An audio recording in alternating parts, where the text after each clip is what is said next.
Bueno, buenos días para todos. Gracias, Jorge, por acompañarme. Así no parezco Un honor. un predicador que hablo solo. Viste que vengo acá y hablo solo. Bueno, ahí estamos. Yo preparé unas 4 reflexiones sobre algunos temas del momento y me gustaría compartirlas contigo, obviamente con la gente que nos está mirando en este momento acá en Infobae TV. Hemos tenido 3 accidentes de trenes en 20 meses. De hecho, hoy se cumplen 20 meses de aquel accidente tan dramático de 51 muertos. Y en el caso último, el del sábado pasado, aplica tal vez aquella frase tan desagradable de Juan Pablo Schiavi, pero al revés, ¿no es cierto? Si lo ocurrió el sábado, pasaba, por ejemplo, hoy, martes, por ahí había otros 50 muertos. Pero la Argentina se queda habitualmente en esta discusión, digamos, bastante coyuntural y bastante anecdótica, si querés, respecto a si hubo o no hubo una conspiración, ¿viste? Si fue a propósito, cómo pega el accidente en las elecciones, si como consecuencia del accidente, no sé, Insaurralde o Cabandier sacarán más o menos votos, o si el conductor y maquinista vio o no vio una luz, viste que el tipo dice que vio una luz, qué sé yo, flashes. Cuando te digo la verdad, tal vez a mí me parece que lo que corresponde aquí es poner el tema de los trenes y sus respectivos accidentes, estos 3, más los otros que ha habido en la Argentina en los últimos tiempos, en el contexto del problema de la infraestructura de la Argentina, ¿no es cierto? Entonces yo pensaba, yo no soy economista, pero se me ocurrió pensar, a ver, ¿qué es la infraestructura? Es lo que hace falta que exista para que la economía funcione. Por ejemplo, que haya puertos, ¿no es cierto? Argentina puede, por ejemplo, producir 400.000 millones de toneladas de trigo o de soja o lo que sea, si no hay un puerto, no sirve que produzcas. Caminos, teléfonos, celulares, computadoras, energía, nafta, yo qué sé, gasoil, es la infraestructura para que la economía funcione. Entonces a mí se me ocurrió revisar en qué contexto de infraestructura ocurre el tema de los trenes que chocan, ¿no es cierto?, cuando la gente usa el tren para ir básicamente a laburar. Entonces fíjate, en el plano del transporte, por ejemplo, que yo sepa, no han logrado siquiera ensanchar la General Paz, ¿no es cierto? Anuncio que se hizo hace unos años con bombos y platillos, con una retroexcavadora y el ministro de Vida anunciando una obra que finalmente no se hizo nunca. Tenemos las rutas destruidas, no hay autopistas nuevas, sacando la excepción de Rosario, Córdoba, que no hay ninguna autopista nueva importante. Tenemos un lío fenomenal con los aviones, ¿no es cierto? Aerolíneas, ahí está, pero pierde muchísima guita y me parece que es una cosa que habría que revisar. Y tenemos una pelea que parece que paró contra la compañía pinochetista LAN, ¿no es cierto? Pero en materia de transporte, que yo sepa, mucho que digamos no ha pasado, y obviamente en el contexto de los trenes, no hay más que ver a los trenes para advertir que no sé cómo nos chocan más, ¿no es cierto? Si pasamos al área de la energía, que viene a ser un aspecto tal vez más relevante aún de la infraestructura, estamos empezando, no sé si yo no me equivoco, estamos empezando a importar petróleo crudo, ¿no es cierto? Permitime agregar un dato sí. que nos daba recién Gustavo Segre. Ah. En el año 95, la Argentina le exportaba petróleo a Brasil. Exactamente. Le vendíamos el petróleo a Ahora tengo que Brasil. importar petróleo de Nigeria, ¿no es cierto? Muy bien. Brasil va a recibir, por lo que leí esta mañana, como Estado, 140.000 millones de dólares de regalías por lo que acaba de licitar ahí en el área esta diferente de San Pablo, Río de Janeiro. Tenemos problemas con el combustible, tenemos problemas con el gas, ¿no es cierto? Cuando hay frío falta gas, cuando hay calor falta gas, lo típico, digamos. Y es un tema que, bueno, tampoco se ha podido resolver, digamos, y que tampoco tendrá solución en los próximos 4 o 5 años. En materia de obras públicas, que yo sepa, no se ha hecho un puerto en Argentina en los últimos años. Hay puertos porque los han hecho las compañías privadas para exportar soja desde Rosario, aceite, pero puertos, obras relevantes en materia de obras públicas, tampoco ha habido. Y ni hablar de las comunicaciones, en un país donde no anda el WhatsApp, ¿no es cierto? ¿Viste que no anda el WhatsApp? Es verdad. No.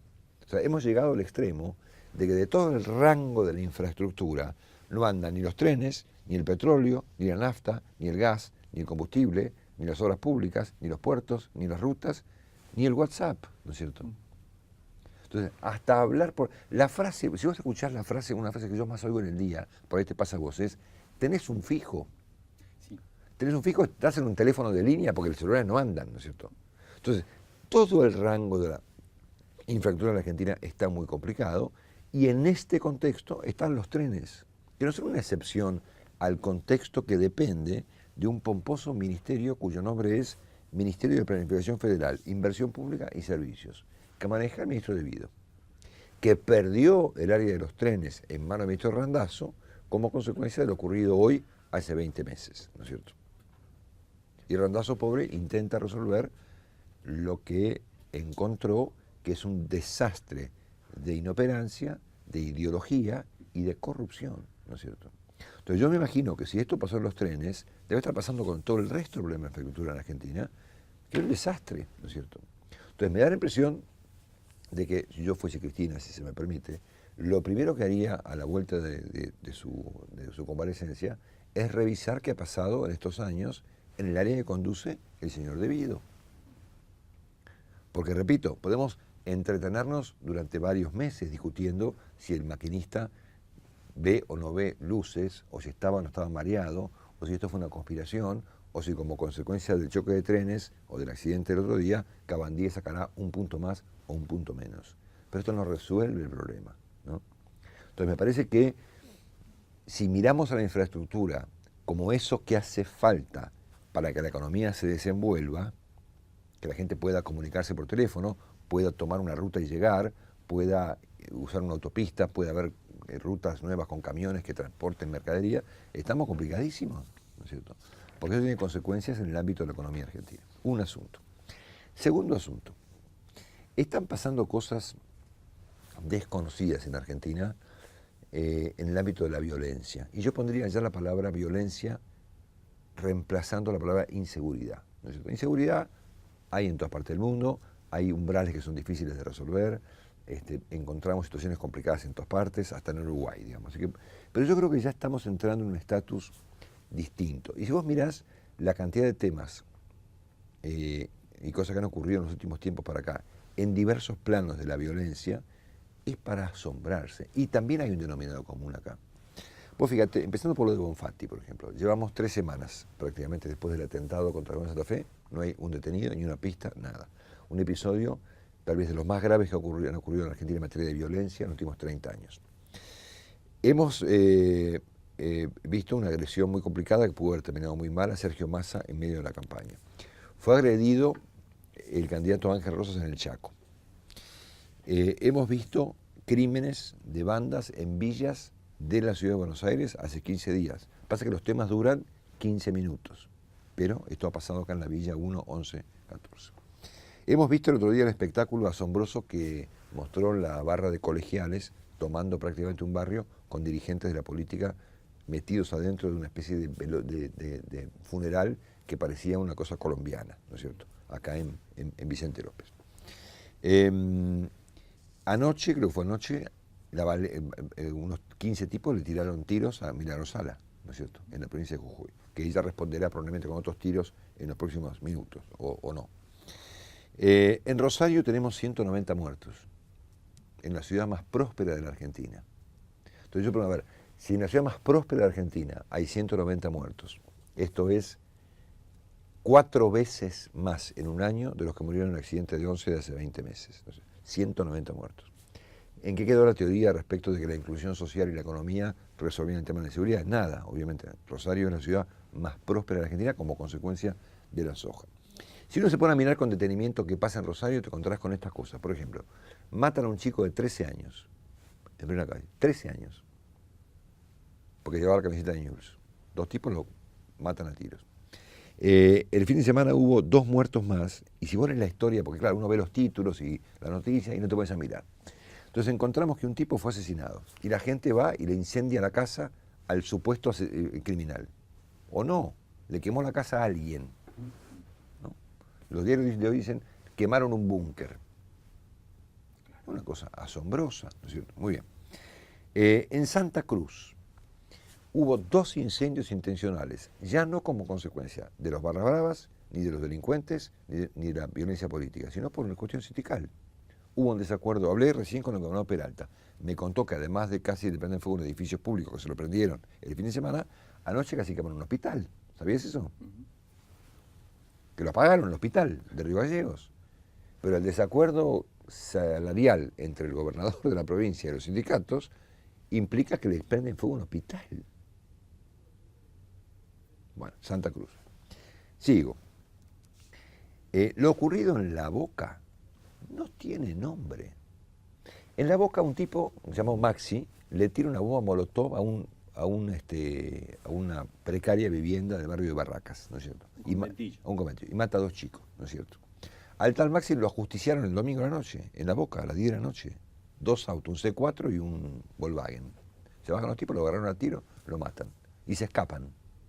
Nadie tiene noción de quiénes fueron.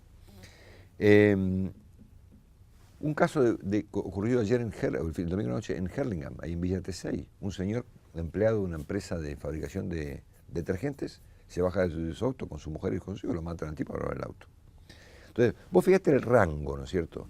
El rango va desde crímenes como el de Hurlingham, clásicos de la provincia de Buenos Aires, hasta violencia política, sindical, de barras bravas y de narcotráfico en la Argentina, de golpe, ¿no es cierto? Incluyendo la violencia política, que es una instancia a la que estábamos acostumbrados desde hace bastante tiempo en la República Argentina. Entonces acá está pasando algo, acá está cambiando algo, ¿no? Y claro, hay un denominador común, que es que el Ministerio de Seguridad está manejado por ninguna persona. Entonces, de modo que yo me tomo el laburo de hacer esta brevísima lista de episodios ocurridos en los últimos días, digamos, de lo de Sergio Massa para acá. Y es una síntesis apenas. El ministro Puricelli, ¿qué hace? O sea, esto nos da para que la Argentina a nivel nacional, independientemente de que Cristina esté en su casa en reposo sin los diarios, digamos, tenga una reacción frente a algo que suena y pinta muy serio.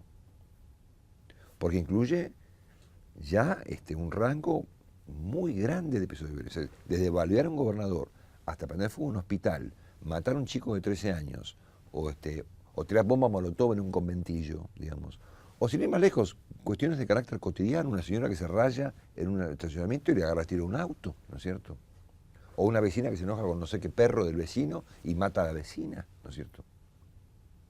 Entonces, tenemos no solamente la violencia muy extendida, sino el disparo a flor de piel, digamos. Entonces, del mismo modo que acá hay una cuestión que engloba a todo un ministerio, digamos, que es el Ministerio de Planificación Federal, de Inversiones, Servicios, de todo lo que no funciona, digamos. Acá tenemos un conjunto de episodios que engloban otro ministerio, manejado por un señor también de Santa Cruz, llamado Arturo Puricelli, que nunca supimos nada de él. El ministro Puricelli no ha hecho comentarios de ninguno, no te digo que los arregle, te digo que los comente, ¿no es cierto? Como para que los argentinos advirtamos que tenemos un tipo que por lo menos está al tanto de lo que pasa a nivel global. El ministro Puricelli ni siquiera ha comentado estos episodios que están alarmando a la Argentina, ¿no es cierto? Nada. Como si pasara en Júpiter, digamos. Entonces yo que era presidente, una vez de recuperada su comparecencia, poner el 5 de noviembre, y revisar qué pasa en el Ministerio del señor Devido, revisaría qué pasa con la actitud del Ministerio del señor Puricelli, ¿no es cierto? Porque me parece que digamos, uno puede ignorar algunas cosas donde no se muere nadie, ¿no es cierto?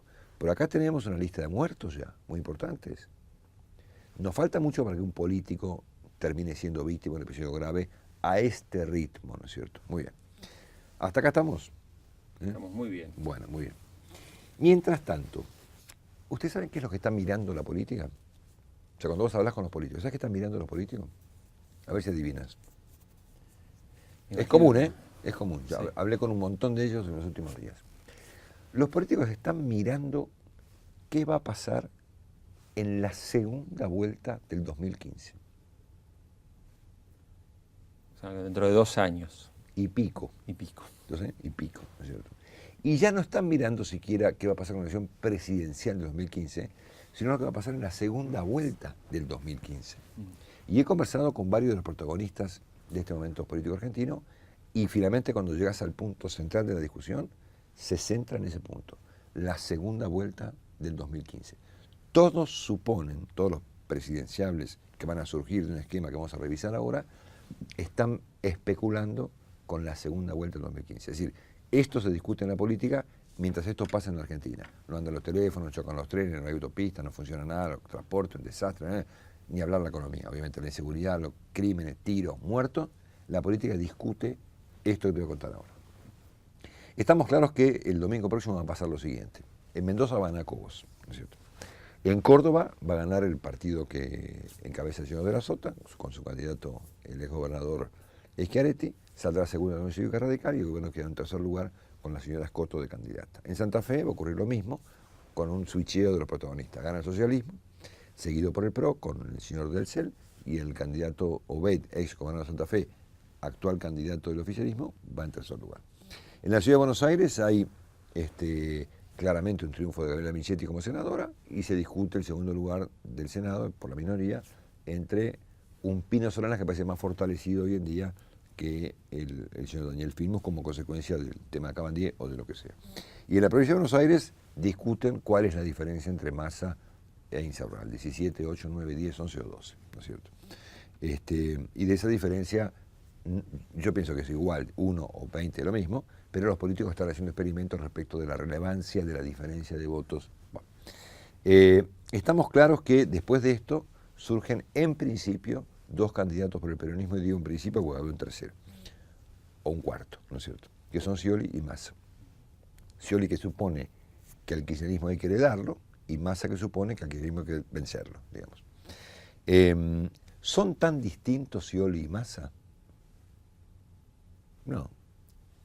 La verdad que los conozco bien ambos, son bastante parecidos. Y de hecho piensan bastante parecido y de hecho consultan hasta las mismas personas, digamos, ¿no es cierto? O sea, es cierto que Massa habla con Lavagna, ¿no es cierto? También habla con Scioli, ¿no es cierto? Muy bien.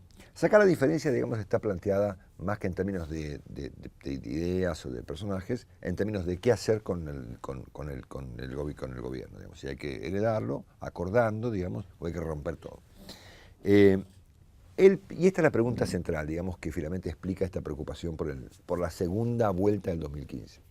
¿El peronismo se va a unificar o se va a fracturar? Entonces da la impresión de que Massa y Scioli no tienen en absoluto previsto ir a una interna, así que finalmente el ciclo kirchnerista se termina, digamos, el peronismo deberá por un candidato nuevo, y ese candidato nuevo va a surgir, por ejemplo, como Menem y Cafiero, de una interna partidaria de la que surja un candidato fuerte, digamos, frente al cual los demás, de un modo u otro, se alinean. Por ejemplo, el caso más extraordinario que tenemos enfrente, que es el caso uruguayo, digamos. Es decir, Mujica y Astori no compartían muchas cosas, fueron a una interna, ganó Mujica, Astori es el vice, ¿no es cierto? Y ahí van gobernando con éxito.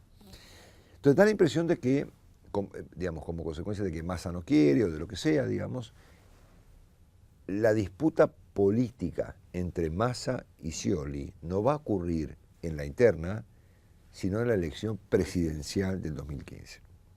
El gobierno le va a agregar a ese esquema, Massa-Scioli, un tercer candidato, que eventualmente podría ser, por ejemplo, Sergio Uribarri, cuyas chances de ganar son nulas, pero de complicar el esquema son muy altas, porque obviamente el voto kirchnerista más clásico, digamos, no iría a Scioli, sino que iría a Uribarri, ¿no es cierto? Y está además de las Sotas, digamos, que de no haber interna entre los candidatos principales, Massa y Scioli, que es una interna solo, digamos, por ahí se lanza por su cuenta, y tenemos ya 4 candidatos, Massa, Scioli, eventualmente Uribarri, y eventualmente el gobernador de la Sota, que me dijo a mí el otro día, yo después de octubre me lanzo, ¿no es cierto? Con, sin interna, como sea, ¿no es cierto? A esto agregarle que están Hermes Wiener, Mauricio Macri, y por lo menos un Julio Cobos ganador en Mendoza, o Ernesto Sanz, digamos, o ambos, ¿no es cierto? Entonces, da toda la impresión de que la Argentina se encamina hacia 2015 muy fragmentada, ¿no es cierto? Tal como ocurrió en 2003. Entonces, acá podemos discutir después horas respecto de si el populismo de Argentina es la consecuencia de la ideología o la consecuencia de la debilidad política, ¿no es cierto? Porque me da la impresión de que la debilidad política genera populismo, digamos, y genera esto que hemos visto estos años. Debilidad, no ideología. Entonces, de estos procesos, digamos, en donde los partidos van tan fragmentados, nos surgen proyectos políticos fuertes, ¿no es cierto?, cuyos resultados podemos ver después. Alfonsín, Menem fueron proyectos políticos muy fuertes. Podemos discutir, repito, si fueron buenos, malos, mejores, peores, al final. Pero desde el punto de vista de la gobernabilidad y desde el punto de vista de su origen político, fueron procesos políticos muy musculosos, digamos, habían triunfado poderosamente ambos, primero que nada, para dentro de sus partidos, tanto Alfonsín como Menem.